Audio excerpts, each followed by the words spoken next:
रोहिणी बेगमपुर थाना अंतर्गत बेगमपुर भरत विहार दिल्ली में 27 वर्षीय सागर पर जानलेवा हमला हुआ। सागर का आरोप है कि पड़ोसी से थोड़ी बहुत कहासुनी पर उनको कई लड़कों ने धर दबोचा और धारदार हथियार से हमला किया। इस घटना के बाद सागर ने 112 पर कॉल कर पुलिस को जानकारी दी। जानकारी मिलते ही पुलिस मौके पर पहुंची और सागर को इलाज के लिए संजय गांधी हॉस्पिटल में भर्ती किया।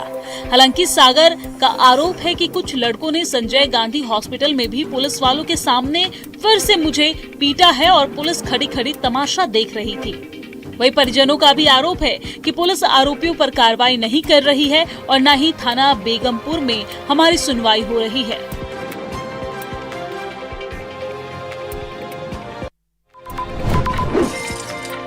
दिल्ली एनसीआर में मौसम में अचानक करवट ले ली है। मौसम विभाग ने राजधानी के कई इलाकों के लिए अगले 3 घंटों का रेड अलर्ट जारी किया है। पश्चिमी, उत्तरी और दक्षिणी पश्चिम दिल्ली में 80 से 100 किलोमीटर प्रति घंटे की रफ्तार से तेज आंधी और गरज चमक के साथ बारिश की चेतावनी दी गई है, जबकि पूर्वी और मध्य दिल्ली में तेज हवाओं के साथ बारिश और बिजली गिरने की आशंका जताई गई है। लोगों को खुले स्थानों पर पेड़ों और बिजली के खंभों से दूर रहने की सलाह दी गई है। दिल्ली भाजपा अध्यक्ष हर्ष मल्होत्रा ने लद्दाख के उपराज्यपाल से शिष्टाचार मुलाकात कर उन्हें नई जिम्मेदारी संभालने पर शुभकामनाएं दी। इस दौरान दोनों नेताओं के बीच प्रधानमंत्री नरेंद्र मोदी के नेतृत्व में लद्दाख में चल रहे विकास कार्यों और क्षेत्र के भविष्य को लेकर विस्तार से चर्चा हुई। बैठक में बुनियादी ढांचे, सड़क और हवाई कनेक्टिविटी, नवीनीकरण ऊर्जा, पर्यटन, स्वास्थ्य सेवाओं और शिक्षा और डिजिटल गवर्नेंस के क्षेत्र में हुई प्रगति की समीक्षा की गई। साथ ही विकसित भारत के विजन के तहत लद्दाख के समग्र और तेज विकास के लिए आगे की रणनीतियों पर भी विचार विमर्श किया गया। दिल्ली सरकार राजधानी को हरा भरा और पर्यावरण के अनुकूल बनाने की दिशा में एक बड़े स्तर पर वृक्षारोपण अभियान शुरू करने जा रही है। मुख्यमंत्री रेखा गुप्ता के नेतृत्व में एक पेड़ मां के नाम दिल्ली मेगा वृक्षारोपण अभियान के तहत इस बार 70 लाख पौधे लगाने का महत्वाकांक्षी लक्ष्य रखा गया है। मुख्यमंत्री रेखा गुप्ता ने कैबिनेट मंत्री मनजिंदर सिंह सिरसा के साथ अभियान की तैयारियों को लेकर उच्च स्तरीय समीक्षा बैठक भी की है, जिसमें संबंधित विभागों के वरिष्ठ अधिकारी मौजूद रहे। बैठक में वृक्षारोपण की रणनीति, पौधों की उपलब्धता और उसकी निगरानी व्यवस्था पर विस्तार से चर्चा की गई।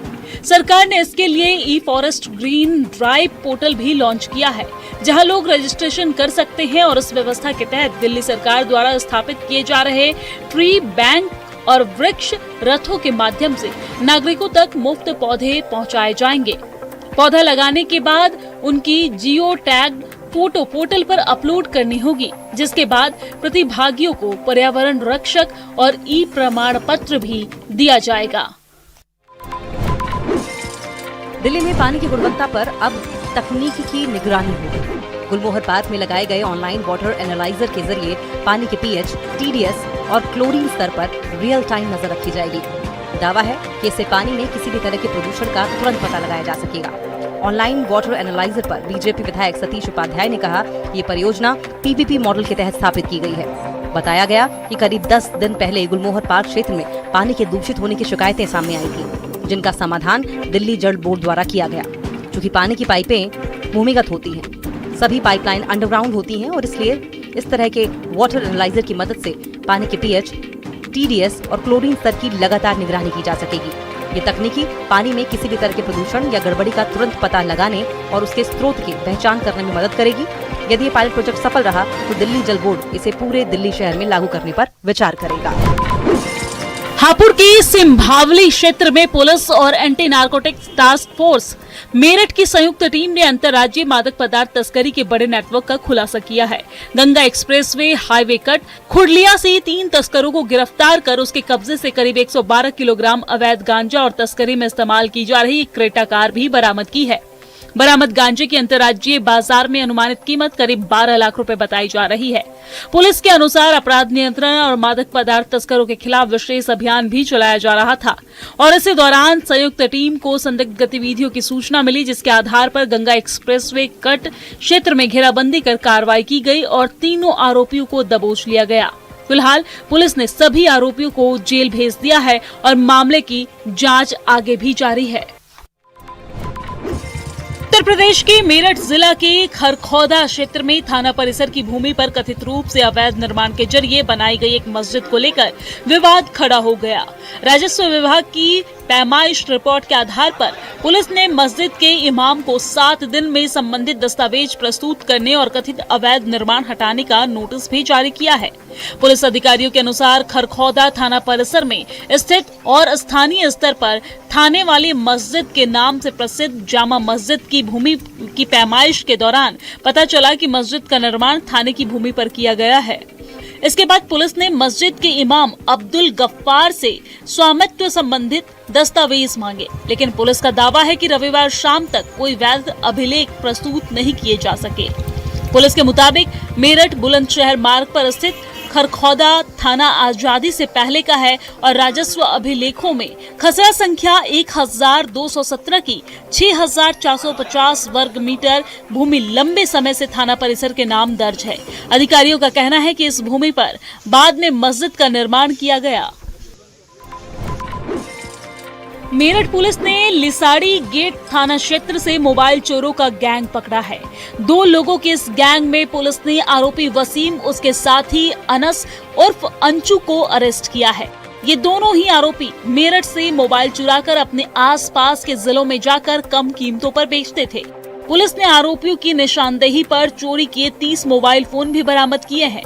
इनकी कीमत लगभग 8 लाख रुपए बताई जा रही है।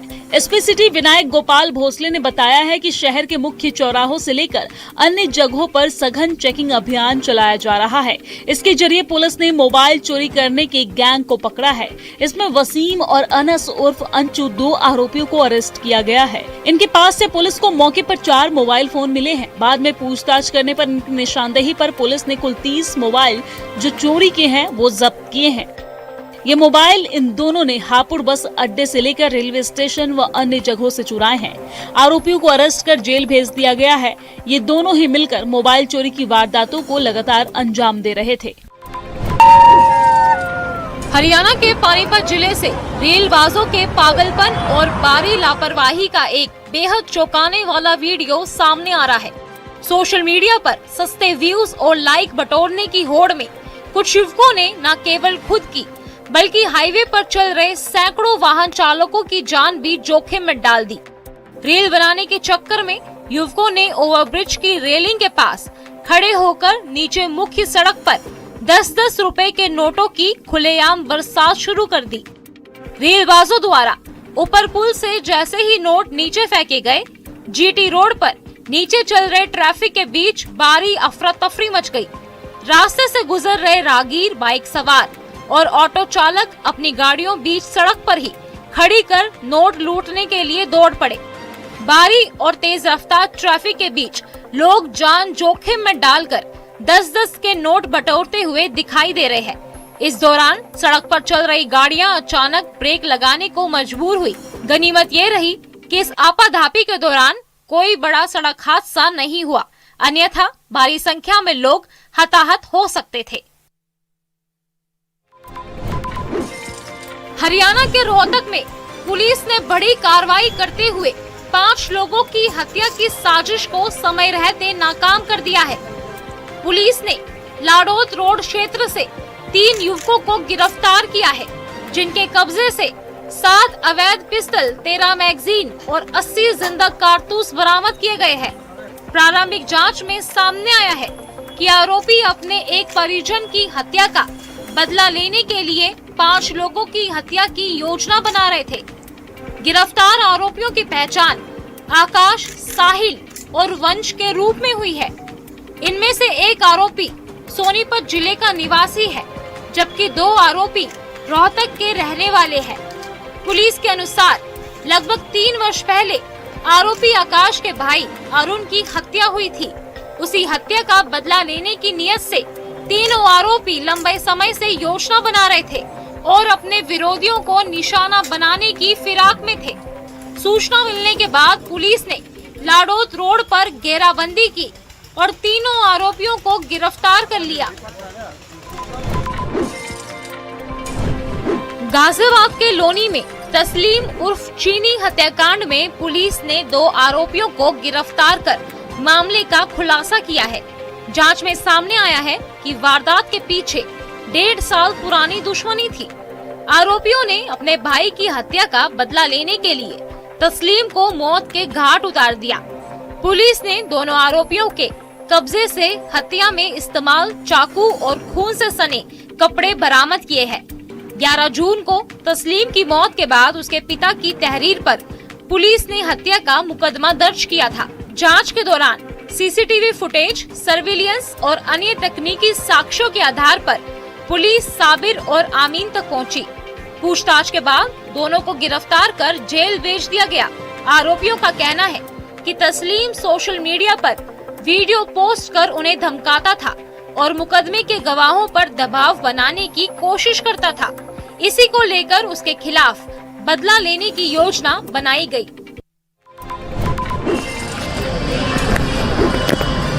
उत्तर प्रदेश के जनपद बुलंदशहर में थाना सिकंदराबाद कोतवाली पुलिस को बड़ी सफलता मिली है। पुलिस ने फैक्ट्री में फर्जी नाम और पते से नौकरी हासिल कर चोरी की वारदातों को अंजाम देने वाले एक शातिर गिरोह के 3 सदस्यों को गिरफ्तार किया है। आरोपियों ने सिकंदराबाद की जयराम प्लास्टिक कंपनी में करीब 6 लाख रुपए की चोरी की घटना को अंजाम दिया था। आरोपियों ने जयराम प्लास्टिक कंपनी में नौकरी करने के बाद पूरी फैक्ट्री को साफ कर दिया था। जांच में ये भी सामने आया है कि आरोपी पूर्व में एक अन्य फैक्ट्री में भी फर्जी नाम और पते पर नौकरी कर चोरी की फिराक में रह चुके थे। गिरफ्तार आरोपी अमेठी, अयोध्या और गाजियाबाद के निवासी बताए जा रहे हैं। पुलिस ने तीनों आरोपियों को गिरफ्तार कर न्यायिक अभिरक्षा में भेज दिया है।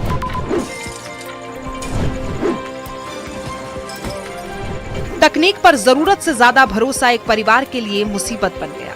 उत्तर प्रदेश के हापुड़ जिले में गूगल मैप के बताए रास्ते पर जा रही एक कार अचानक नाले में जा गई। हादसे के वक्त कार में एक ही परिवार के 4 सदस्य मौजूद थे। कार नाले में गिरते ही परिवार के लोग अंदर ही फंस गए।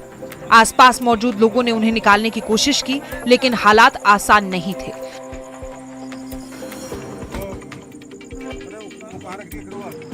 घटना की सूचना मिलते ही दमकल विभाग और बचाव दल मौके पर पहुंचा।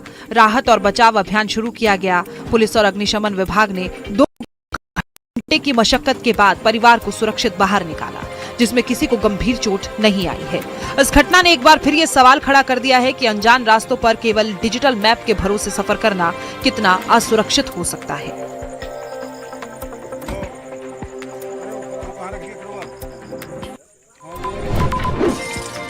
भारत और स्लोवाकिया के बीच रणनीतिक साझेदारी को और मजबूत बनाने के लिए दोनों देशों के शीर्ष नेतृत्व के बीच अहम वार्ता हुई। बैठक में रक्षा सहयोग, निवेश, व्यापार और उभरती तकनीकों समेत कई महत्वपूर्ण मुद्दों पर विस्तार से चर्चा की गई। प्रधानमंत्री नरेंद्र मोदी ने कहा कि भारत और स्लोवाकिया के संबंध लगातार मजबूत हो रहे हैं और दोनों देश आपसी सहयोग को नई ऊंचाइयों तक ले जाने के लिए प्रतिबद्ध हैं। उन्होंने कहा कि दोनों देशों के बीच विश्वास और मित्रता का मजबूत आधार मौजूद है। वहीं स्लोवाकिया के प्रधानमंत्री ने भारत की आर्थिक प्रगति और वैश्विक भूमिका की सराहना की है। उन्होंने प्रधानमंत्री मोदी के नेतृत्व की प्रशंसा करते हुए भारत को विश्व मंच पर एक महत्वपूर्ण शक्ति बताया है। बैठक के दौरान स्लोवाकिया ने संयुक्त राष्ट्र सुरक्षा परिषद में भारत की स्थायी सदस्यता की दावेदारी का भी समर्थन किया। इसे भारत के लिए एक महत्वपूर्ण कूटनीतिक समर्थन माना जा रहा है। प्रधानमंत्री मोदी ने कहा कि स्लोवाकिया के प्रधानमंत्री भारत के सच्चे मित्र हैं और उन्हें भारत आने का न्योता भी दिया गया है। दोनों नेताओं ने भविष्य में सहयोग के नए क्षेत्रों की तलाश और संबंधों को गहरा करने पर सहमति जताई है।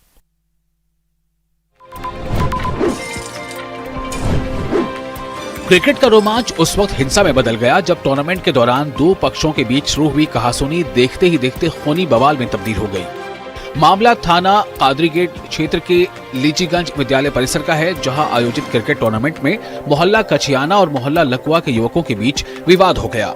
देखते ही देखते दोनों पक्षों के 50 से ज्यादा युवक आमने सामने आ गए और जमकर लात घूंसे, धक्का मुक्की और मारपीट शुरू हो गई। मैदान जहां चौके छक्कों की गूंज सुनाई देनी थी, वहां अफरा तफरी और चीख पुकार का माहौल बन गया। झगड़े के चलते टूर्नामेंट स्थल पर भगदड़ मच गई और दर्शकों में दहशत फैल गई।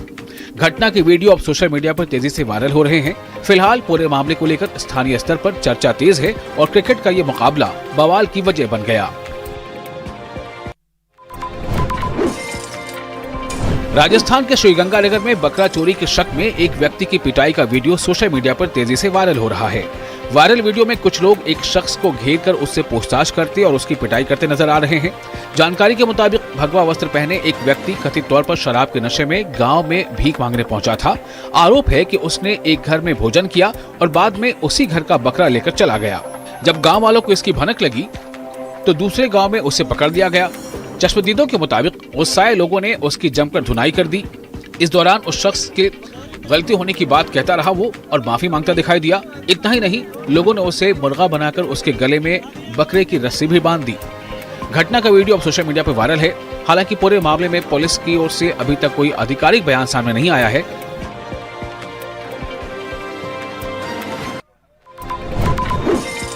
मुजफ्फरनगर में दहेज की कथित मांग को लेकर टूटा निकाह अब सोशल मीडिया पर चर्चा का बड़ा विषय बन गया है।